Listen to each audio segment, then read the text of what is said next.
창세기 35장 1절에서 15절. 마음의 힘.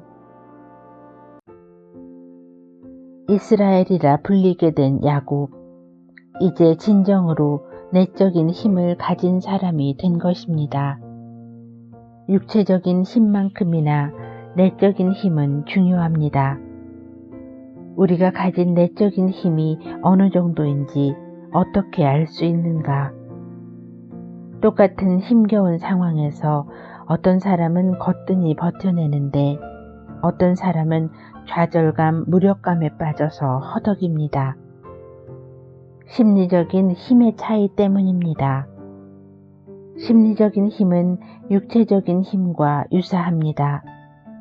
그렇다면 심리적인 힘은 어떻게 키우는가? 우선 자기 필요 욕구를 적절히 충족시켜야 합니다. 그리고 자기 자신과 우호적이고 건강한 관계를 맺어야 합니다. 즉, 자기 이해를 위해서 내재아와 대화하는 시간을 자주 가져야 합니다.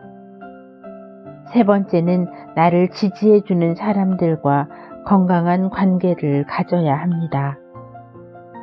이런 방법으로 심리적인 힘을 키우면 어떤 현상이 생기는가? 자신의 필요를 조화로운 방법으로 충족합니다. 외부적 스트레스를 건설적으로 다룹니다. 일생의 경험 안에서 만족과 기쁨을 누립니다.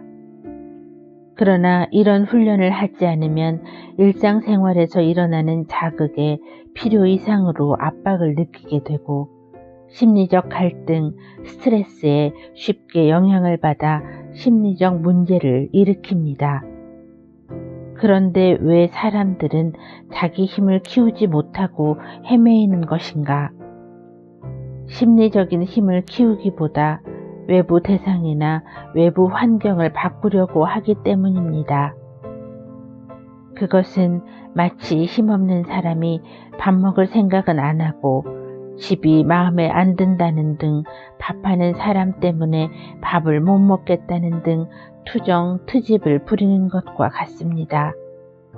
야곱은 어린 시절 미숙한 삶을 살다가 라반 밑에서 혹독한 시절을 보내면서 이런 과정을 벗어나 성숙한 어른이 되었기에 야곱이 아니라 이스라엘이라고 불리게 된 것입니다. 내면의 변화를 갖는 것은 새 이름을 갖는다고 비유하기도 합니다.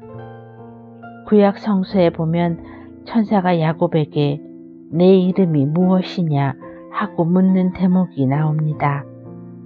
이름은 사람을 구분하는 표시 이상의 의미가 담겨 있습니다. 이름은 한 사람의 정체성을 상징합니다.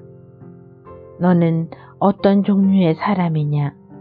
어떤 가치에 따라 살고 있는가 하는 물음을 담고 있기도 합니다. 또한 새 이름을 갖는다는 것은 지금까지 살아온 자신의 존재 방식을 지속시키지 않았다는 것을 뜻하기도 합니다. 그러나 새 이름을 갖기 위한 과정은 야곱이 그러하였듯이 순탄한 것이 아닙니다. 우리 안에 계신 하느님이 작지만 평온한 목소리를 눌러버릴 때 우리는 패배합니다. 그러나 우리 안에 계신 그 목소리는 영원히 잠재워지지 않습니다. 양심은 우리가 약해지는 순간에 우리를 공격합니다. 싸움이 끝났을 때 우리는 야곱이 그렇듯이 상처가 나고 다리를 절게 될지도 모릅니다. 그러나 야곱과 마찬가지로 우리 역시 정체성을 지닌 사람이 되고 과거와는 완전히 다른 방식으로 우리 자신과 온전한 조화를 이루게 됩니다. 이렇게 변화를 일으킨 사람들은 자기가 자신을 이끄는 삶이 가능합니다. 셀프 코칭이 되는 것입니다. 셀프 코칭은 코칭의 가장 높은 단계를 말합니다. 사람은 자기 자신을 코칭할 수 있을 때 훨씬 성숙한 자아를 만날 수 있다고 합니다. 이것은 코칭의 일반적인 원리를 자기 자신에게 적용하는 것을 말하는데, 내면의 소리를 경험함으로써 세상을 보는 시각이 바뀐다는 것입니다. 이들이 가진 삶의 특징을 애들러는 이렇게 말합니다. 확실한 자아감을 갖고 부모나 사회보다는 자아의 목소리에 더 많이 귀 기울인다. 매사에 정직하며 자신의 생각과 느낌에 책임을 진다. 불이익을 당하더라도 아니요, 난 이것이 싫습니다 라고 분명히 말할 수 있다. 최대한의 능력이 발휘되도록 최선을 다해 일하며 몰두한다.